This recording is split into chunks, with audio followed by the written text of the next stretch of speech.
Nightcast. Stephen Lloyd Gilbert brings you the current news from the world today and how it relates to Bible prophecy. Understanding the end-time events leading to the peaceful world tomorrow. Ladies and gentlemen, Stephen Lloyd Gilbert. Greetings, friends. Welcome to this March 9, 2013, March 9, 2014 edition of Nightcast. We changed the time last night, but only by an hour, not by a whole year. It's March 9, 2014. Friends, we're back on the air after being off for a couple of nights this past week while our streaming host company went through some upgrades that happened at a same time I was beginning to get a stomach virus, which turned very violent, either stomach virus or food poisoning. Kept us off the air. The main thing kept us off the air first night was the upgrade because we had to change a lot of our website settings and things related to our syncing with the changes that the streaming company we used made. So I think we've got them. We're trying a short broadcast tonight to give you a couple of the top stories that'll help keep us on top of things happening in the Ukraine, and that'll be our first story for tonight.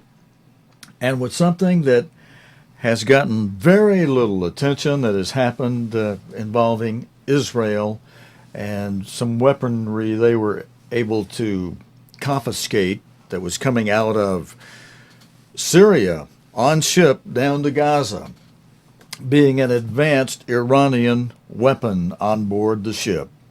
We'll have that story for you with Prime Minister Netanyahu speaking on the video and some comments that relate to some things some of you have made on social media that relate to the Enquirer magazine. And an interesting comment that even though I didn't buy it, it was on the front cover that I saw as I was checking out of the grocery store the other day. We'll cover that. Let's first of all go to this first story out of the Ukraine crisis, related to the Ukraine crisis, where Russia has given a warning over the Crimea tension. A lot of uncertainty about what's happening, really. Diplomatic activity continuing to try to bring Ukraine and Russia to the talking table, to try to get them to negotiate a way out of this crisis in the Crimea, because obviously the tension there is still extremely high. The Russian troops still on the ground, Ukrainian military forces still encircled in their bases there, and no obvious way out of that situation, out of the crisis. What is the update on the European observers? Because up till now, of course, they've been denied access to Crimea. They have, and they're said to be considering their position now. They've tried to get into the Crimean Peninsula 3 times, and the last attempt, which was yesterday, they were turned back at the border again, the administrative border between this part of Ukraine and the Crimean Peninsula, and there were warning shots fired. So obviously it proving extremely difficult, and they're now trying to decide what they do next. Certainly Kiev is insisting that those observers should be allowed into the Crimea, but it seems that the situation on the ground is such that that's not happening and unlikely to happen, I think, at this point. Okay, thank you. I think that was, let me give you her name correctly. It was Sarah Rainsford reporting from Kiev. From today, this is a current day's report. Let me give you some of the head notes that relate to her report. Any moves by Russia to annex Crimea would close the door to diplomacy, the U.S. has warned, as efforts to ease the standoff over the region continue. As Sarah reported, warning shots were fired at a team of international observers attempting to enter Crimea who were turned back for a 3rd time. The Organization for Security and Cooperation in Europe, OSCE, said that no one was hurt in the incident. And friends, we'll be keeping an eye on that. The report that I saw on the front page of the Enquirer United States grocery store stand publication, The Inquirer, had the interesting comment that Putin was about to reignite World War III. I thought some of you that have been commenting about, upsetness over some articles you were seeing in the Inquirer might be interested in that comment, because at least the Inquirer had the boldness to recognize what could be happening out there, could be the trigger for World War III, just something to be aware of. Things could speed up very, very quickly. So be a good idea, everybody, be pulling your act together and be ready for whatever could be coming ahead of us. Now, before I play the next video I have for you, I want to tell you about the Iranian foreign minister, what he's told the visiting EU foreign policy chief.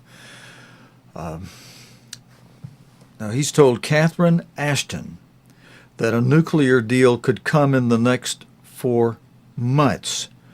Mohammed Javad Zarif held talks lasting more than an hour with Baroness Ashton, who is making her first visit to Tehran amid a thaw in relations. And the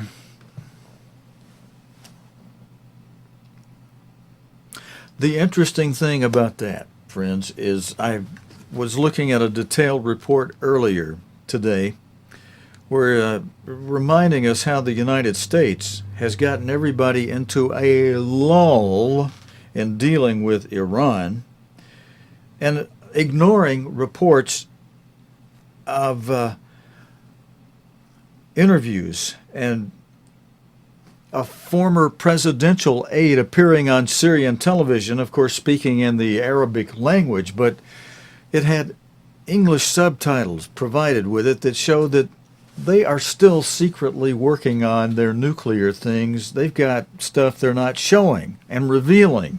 And they were open about this in the Arabic language on Syrian television, just days after the United States is proclaiming this P5+1 wonderful arrangement made with a nuclear deal with Iran, an Iran deal. And shameful that ignoring the talk that came days after that talk in Geneva, because and ignoring the former Secretary of State Schultz, William Schultz, who explained, look, Iran will smile at you, pat you on the back and send you on your way and cut your throat. You can't trust them, is what that's saying, and it's foolish. Here this story is, some detail on this story. The Iranian foreign minister has told the visiting EU foreign policy chief, Catherine Ashton, that a nuclear deal could come in the next 4 months. You see, no deal was really made with Iran. They just made a deal to make a deal.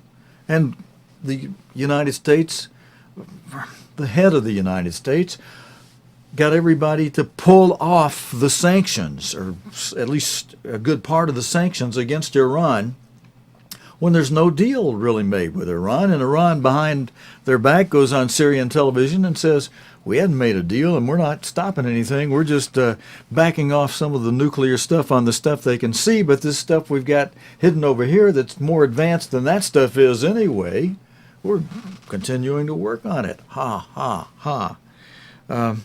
Mohammed Javad Zarif held talks lasting more than an hour with Baroness Ashton, who's making her first visit to Tehran amid a thaw in relations. I mentioned that to you earlier, but I got some more head notes here. We can do it in 4 or 5 months, Mr. Zarif said. They can make a deal in 4 or 5 months, and even shorter. What he's doing, he's using the stall time to get that enriched uranium they have hidden all the way to a nuclear bomb. And then watch.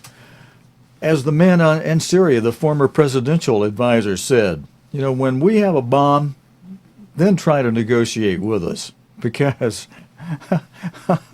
it's bomb for bomb. I mean, we're not, the negotiations going nowhere. We can blow you back with a bomb now, so a nuclear bomb. So you better listen to us now. That's the way the negotiations are going to go. Instead of nipping them while they didn't have a bomb, Obama is allowing Iran to create that bomb underground.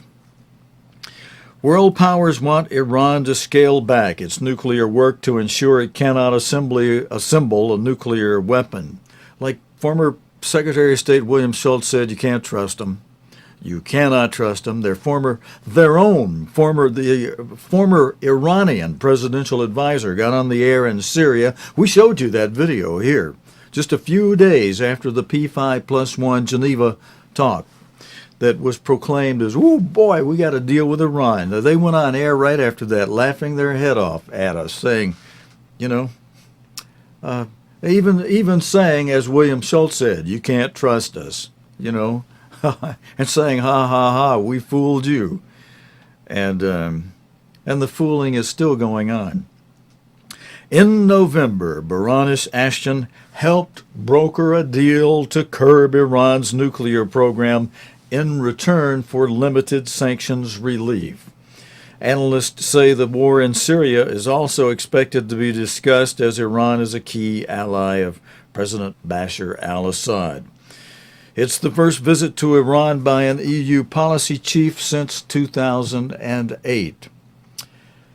No guarantee. This interim agreement is really important, but not as important as a comprehensive agreement, which is difficult, challenging, and she said more. Baron Ashton said at a joint news conference with Mr. Zarif. See, there is no comprehensive agreement made. They just got an interim agreement, which Iran, even if they had a comprehensive agreement, like William Schultz said and their own former presidential advisor said, you can't trust us. You can't trust the Iranians. And Miss Ashton went on to say, there is no guarantee we will succeed. And in that 4 or 5 months more of stalling, Iran could pull together their nuclear bomb and weaponry. There was, she added, Miss Ashton added, a need for support from all sides. Mr. Zarif said Iran had shown good faith. What? I mean, really, when their former presidential advisor goes on the air and says you can't trust us, and when the former Secretary of State William Schultz comes on and explains the nature of the Iranians, they'll smile at you, pat you on your back, send you on your way, and cut your throat. I mean, when you're dealing with known cutthroats, and you try to go make a deal with people like that, something's loose up here, friends. Something very loose. And I'm sad to say, being from the United States, that our government is leading the way in that naivete. Mr. Zarif said Iran had shown good faith and political will. Yeah, political will is what they're showing. Their will is to get that nuke together. Then they'll negotiate after they have nukes. And watch how that goes, like I said a moment ago. And political will, adding, we have done our side. It's up to the other side to come to the negotiating table with a desire, decision, and commitment to reach a mutually acceptable agreement. You see, Iran has not made a real agreement yet. They've just gotten the sanctions lifted while they continue to throw together their nuclear bomb. Hello, NSA, I wish you would send this on to President Obama, and President Obama, I wish you could wake up. Like our former pastor general used to tell many of us in the church, wake up, brethren. Wake up, fellow Americans. We're being fooled and lulled, and that's going to be another potential big problem. Baroness Ashton also held talks with President Rouhani and Parliament Speaker Ali Larijani in separate meetings earlier today. The BBC's Lise Doucette, who is in Tehran, says the visit is primarily at exploring the potential for a new relationship between Iran and Europe. No interest, no concern for the U.S. here. I mean, she's the Baroness of the European Union has just said it straight. They're interested in the European Union. Forget it for the rest of us.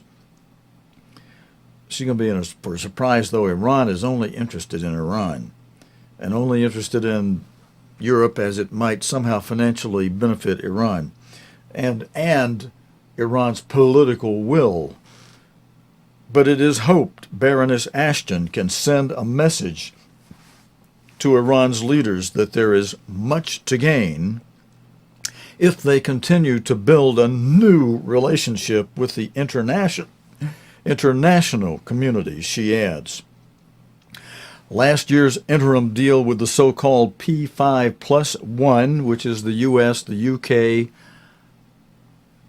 France, and then China, Russia, plus Germany. Germany is the +1. Now, isn't that interesting? Friends, just a side note. P5+1. The +1 is Germany.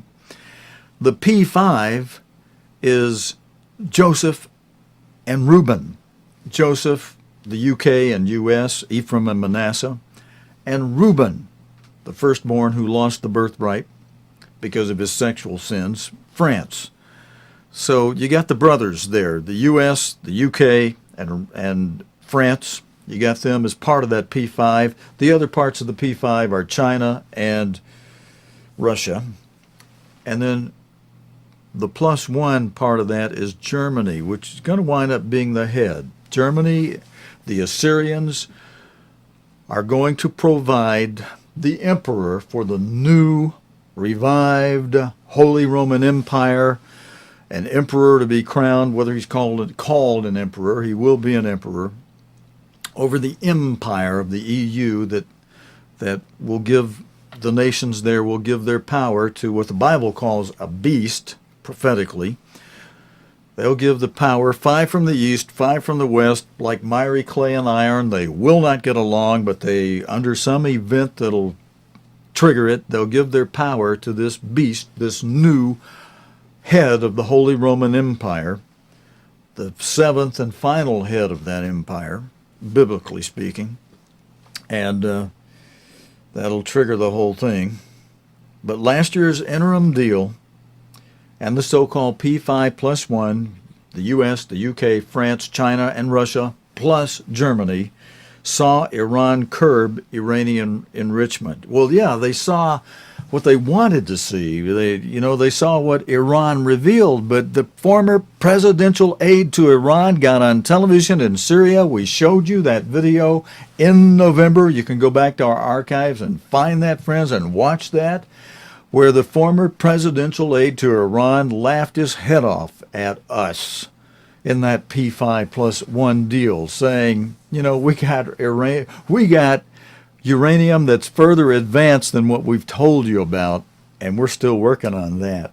We'll lessen the uranium enrichment in what we showed you, and what, like it says here, they saw Iran curb Iranian enrichment. Yeah, the P5+1 countries were able to see Iran curb uranium enrichment in the uranium Iran revealed. But the former presidential advisor got on television and said, we got more uranium than that. We've got some we hid that's more advanced than the stuff we're curbing the enrichment on. So, and he's laughing. He's laughing. We've got you guys faked off and you're buying it.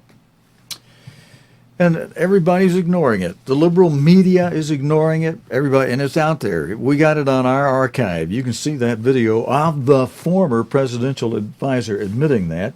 And it's easy. We've also got it on our archive. It's easy to find the former Secretary of State of the United States explaining that Iran cannot be trusted. They'll smile at you, pat you on your back, send you on your way, and cut your throat. I know I've said that over and over a few times, but hello, ding, ding. Some people just aren't getting it. Iran media say the trip will also take Baroness Ashton to the historical city of Isfahan on Monday. Isfahan. That's how does it say it there? That says to the some infamous city. All right, friends, I want to finish up tonight with the video from. Hold on a second. I'll tell you to the historical city on Monday. We'll look for that. We'll look for what happens there tomorrow. Now, here's the story I told you about at the beginning that we do have video on. Israel seizes ship headed for Gaza with advanced Iranian weapons made in Syria. Syria says it has seized a ship carrying advanced Iranian weapons made in Syria that was heading towards Gaza. The Panamanian-flagged vessel was boarded by Israeli naval commandos in the Red Sea off the coast of Sudan. The Israel Defense Forces, IDF, said they found M302 surface-to-surface missiles that were flown to Iran before being loaded onto the ship. It added, Hamas, the militant Palestinian Islamist movement that governs Gaza, strenuously denied any involvement. It accused Israel, on the other hand, of concocting a story to, quote-unquote, justify the blockade of the coastal territory. Israel tightly controls its border with Gaza, restricting what is allowed in for what it says are reasons critical to its security. It also maintains a naval blockade. Egypt blockades Gaza's southern border. Critics say the blockade is tantamount to collective punishment. Well, unaware of cargo, Israeli Prime Minister Benjamin Netanyahu said the shipment was, and you'll see him in a moment, he's going to speak. He said it was a clandestine operation by Iran and added that the weapons would have been used against Israel. The IDF said it had tracked the weapons for several months as they were flown from Damascus to Tehran and then taken to a port in southern Iran. From there, it added, they were placed onto a civilian vessel, the KLOS-C, which sailed to Iraq, where containers of cement were added. The ship was eventually intercepted while on its way to Sudan. Friends, we're going to show you that video, and then we'll be closing for tonight. In this video, again, you'll see Prime Minister Benjamin Netanyahu explaining this capture of this weaponry. This is from 3 days ago.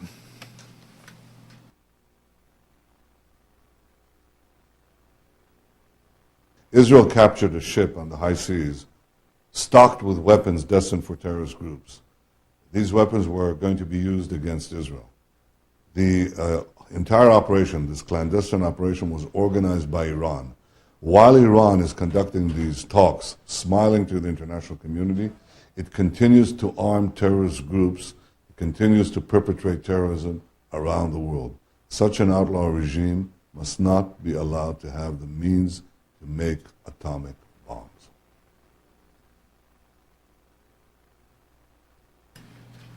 Okay, there's a look at one of the weapons that they captured there in that video.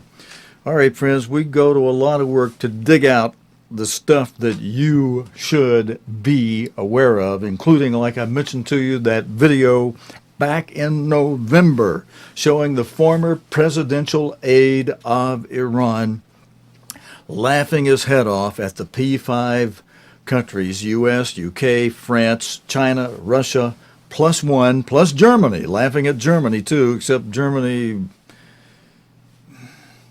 I don't know. Anyway, Iran was laughing its head off at us after the November Geneva deal, so-called Iranian nuclear deal, where they're going to less curb the enrichment on the uranium they're showing the world, while they continue to work on the more greatly enriched uranium that they haven't told the rest of the world and the P5 countries about, that they've kept hidden. And they're still working on that. And they'll get their bomb together. You watch. Thanks for joining us tonight on this Sunday night edition of Nightcast, friends. We're finally, we'll check and see. I think we're finally back on the air live at our usual time. Plus, we'll be able to put this in the archive. And God willing, and the creek don't rise, and those of you who've been praying for me with this stomach infection, stomach virus, or food poisoning that I had, I'm not out of the woods on it yet. I'm much, much better and getting better every moment, and I'm taking a lot of the advice many of you gave me, and those of you who've been praying for me, I do appreciate the prayers. And God willing, and the creek don't rise, we will be back tomorrow night, Monday night, with the current day's news related to Ukraine and around the world, of the day's world news happenings related to the Bible and prophecy. Until next time, friends, this is your host, Stephen Lloyd Gilbreth, saying so. You have been watching Nightcast with Stephen Lloyd Gilbreth.